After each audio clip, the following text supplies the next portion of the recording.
I am sick and tired of these PS3 fanboys saying that Storm 1 can't be handled on the Xbox, the engine wouldn't work on the Xbox, they had to remake a whole new engine. You know, all those fanboy excuses. You know, they don't research or look up any information. Well, on this video, I'm going to expose Storm 1 for what it is and show you PS3 fanboys that you were wrong all along. On today's episode of Storm 1 Exposed.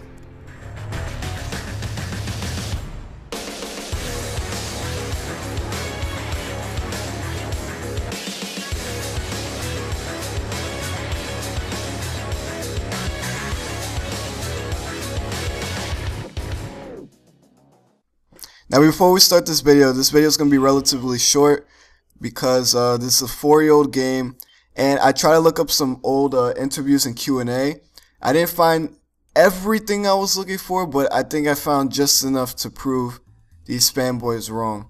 Unfortunately, there's some interviews that I couldn't find anymore because either the website closed down, like Hokage's room, but there's some stuff that's still saved on Saint Island that I can still use to prove my point.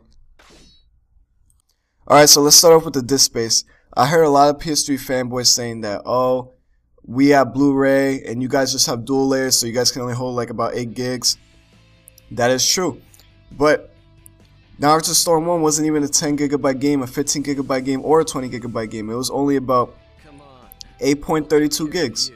So the Xbox disc only holds about like 8 something gigs. And Storm 1, a PS3 exclusive game, was only 8 gigabytes, and you're telling me that we can't fit that into an Xbox 360 disc? No, we can't handle it. Is that it? The next thing I want to talk about is why Naruto Storm 1 was a PS3 exclusive. Now, in another interview that I read, they mentioned that something about they was locked under contract and Ubisoft owned the rights to Naruto as for like Rise of Ninja Broken Bond, so they couldn't port it over. But I can't find that interview, but I found the closest thing to it. And in this interview, the guy asked, obviously this is only for PS3 because of the way Naruto license is split, talking about Ubisoft with Rise of Ninja and Broken Bond. But is this a multi-platform engine that you can use for other titles? And then Hiroshi says, well, this is a special engine we call CCS. This particular engine has been made with the vision of being expandable, so it is not necessarily made strictly only for the PS3. Shot you fanboys down again because you guys was like, oh no, that engine was for the PS3 only. We'll never get it to look like Storm 1 again and all that stuff. Then explain that to me. Come on. He said it himself. It's expandable. This interview was when Storm wasn't even out yet. So explain that one to me. Go ahead. And finally, the last thing I want to talk about is the free roam. I know you guys have been like, oh, ever since Storm 1 and Storm 2, ever since it went multi-platform, they got rid of our free roam. It's because the Xbox can't handle it, or it's because they went multi-platform, they didn't have time to do it, blah blah blah. You know, all that BS that fanboys like to spit out. So Hokage's room is no more, but I found a copy and pasted version of the interview on Saint Island, so I'm going to read it to you. Question 5. Why did you decide to change the story mode free roam from 3D to a fixed camera? Many fans of the series are wondering if it had anything to do with the Xbox abilities.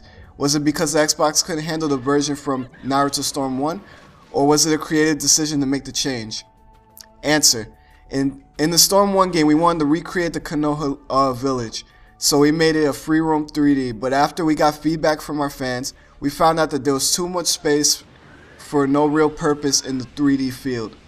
The 3D didn't really enhance everyone's feel of the Konoha village, so this time around we decided to revert to 2.5D using 2D with depth, and have the creators of the anime draw each and every 2D field of the game. This resulted in a more authentic Naruto world with more life in it. We're hoping that everyone will agree with the vibrant images we can provide through this. As for the Xbox 360's abilities, there is nothing different between the Xbox 360 version and the PS3 version. I think our fans will notice a very little, if any, difference between the versions. Hear that, guys? They changed it because the Leaf Village, there was no point in it. Like, All you did was roam around, did missions, find Konohamaru, and it was empty. It was just there's nothing there. What was the point in it?